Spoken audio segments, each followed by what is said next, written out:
એટલે ગાયોમાં 4 વર્ષની પેઢી બદલી જાય. તો એ લાંબા સમય એવું થઈ ગયું કે ગાય નો વધી ગાવડા વધ્યા, કે જેને શાસ્ત્રમાં જે 20 લક્ષણ ગૌ માતા કહે છે, ગૌ માતા કહી શકાય આવું કોઈ લક્ષણ જેનામાં નથી. બરાબર.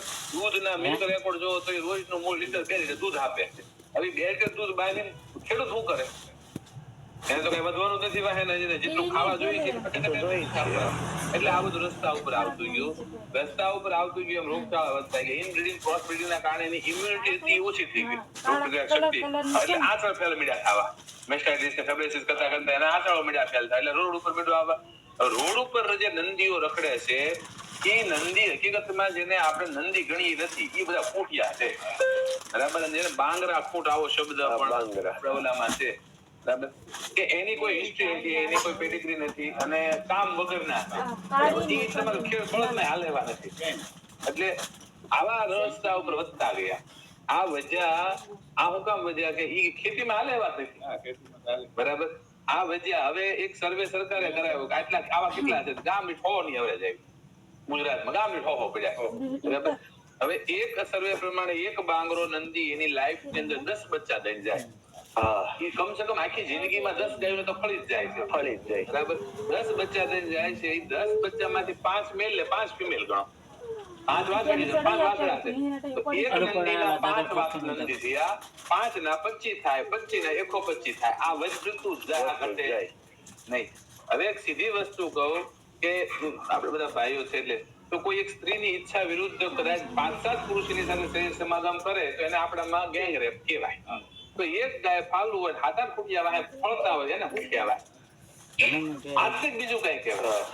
બરાબર છે. તો હવે આપણા માટે બહુ શર્મની વાત કહેવાય કે હાલ હિન્દુસ્તાનની અંદર આપણી માં ઉપર આવા ગેંગ રેપો થતા. આ ઇશ્યુ આપણે, બરાબર છે. એટલે આ ધર્મને બચાવવો છે, ચાલો આ બધું અટકાવવું પડશે. હવે તકલીફ ક્યાં પડતી તો કે આ ખૂટનું કરવું શું? આ જેટલા ખૂટ છે એનું કરવું શું? અનિચ્છિત ગૌવંશ જન્મતું અટકાવો તો ગાય બચે.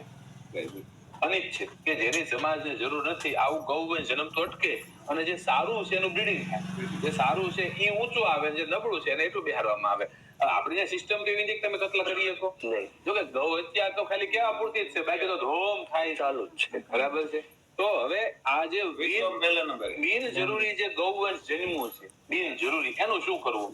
તો કે આવા જેટલા વાસડા છે એનું ખસીકરણ, સઘન ખસીકરણ અપનાવવામાં આવે.